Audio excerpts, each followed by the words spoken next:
This topic we'll be discussing about periodontal flap part 1. So in this video I would be covering on the definition, classification and the various incision used to elevate the flap, about flap elevation and the interdental denudation procedure, which will be seen in detail. So here first let's see the definition of periodontal flap. So periodontal flap is nothing but a section of gingiva, mucosa or both that is surgically separated from the underlying tissues to provide visibility and access to the bone and root surface. Okay. Next, coming to the classification of periodontal flap. First, depending on the bone exposure after flap reflection, it will be divided into what is called full thickness flap and partial thickness flap. So full thickness flap is also called as mucoperiosteal flap. So as the name suggests, it will include, the flap would include the periosteum.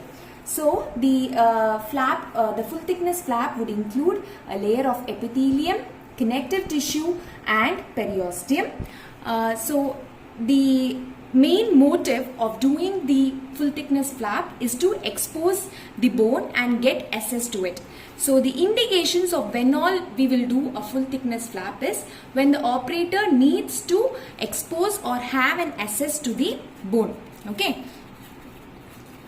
So imagine, so when do the operator needs to have an access to the bone?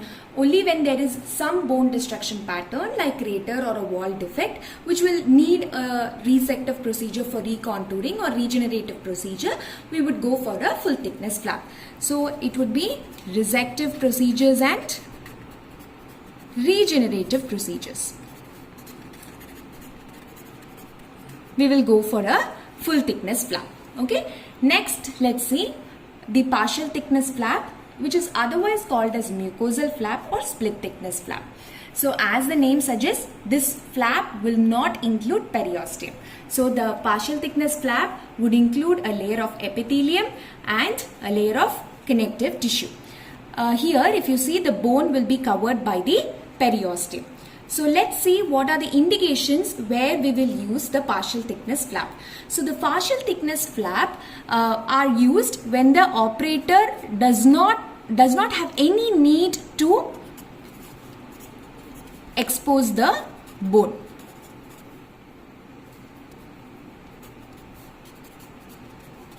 Okay. So what is the procedures which will not need any exposure of bone would be basically the mucogingival surgeries. So the next one would be, it can also be used in case of apically positioned flap. Okay, which meaning that the flap will be positioned apically, okay, when compared to its original position. So apically positioned flap can also be used as a pocket elimination flap.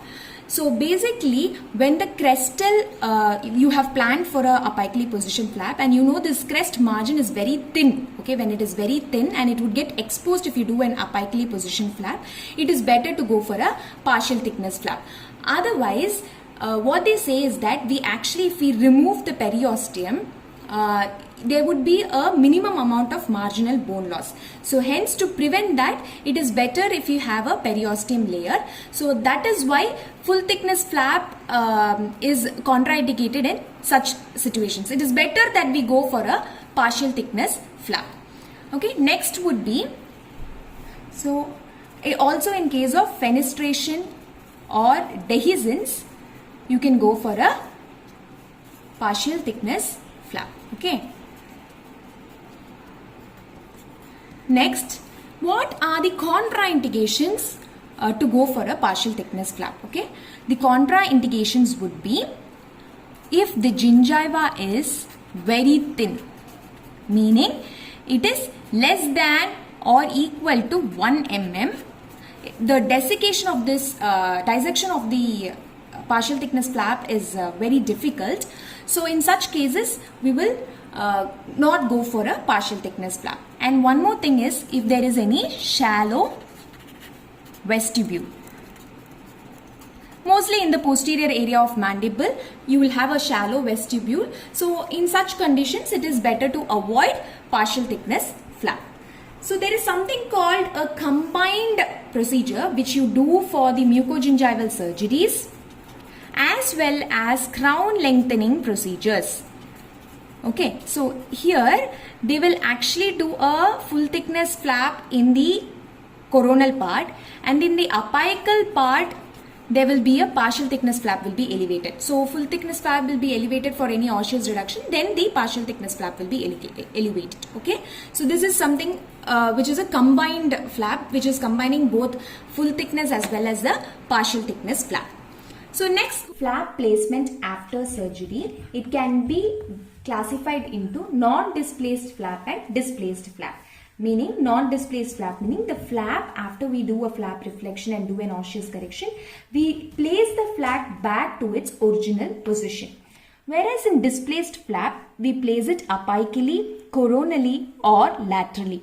One important objective to be done when you do the displaced flap would be the attached gingiva, which is extending from the free gingival groove to the mucogingival junction, should be completely removed from the underlying tissues, reaching the unattached portion of the gingiva, thereby making this unattached portion of the gingiva movable. So this should be done for an easy movement of the flap apically, coronally or laterally. For the palatal flaps, since they do not have any unattached portion of gingiva, the displaced flap cannot be done. Next coming, depending on the management of papilla, they can be classified into what is called conventional flap and papilla preservation flap. So imagine this to be the tooth and this is your contact point. This is supposed to be the interdental papilla. So in conventional flap, the interdental papilla is split beneath the contact point between the two approximating teeth, and thereby the buccal and the palatal flap will be reflected. Whereas in papilla preservation flap, we are trying to preserve the papilla, where you give an interdental crevicular incision to sever the connective tissue attachment, and a horizontal incision would be given to reflect at the base of the papilla, and the whole of the papilla will be reflected along with one of the flaps. In this condition, if you see, the papilla will come with the buccal flap. So coming to the indications of where and all we will use the conventional flap is that they can be used in cases of where there is narrow interdental spaces.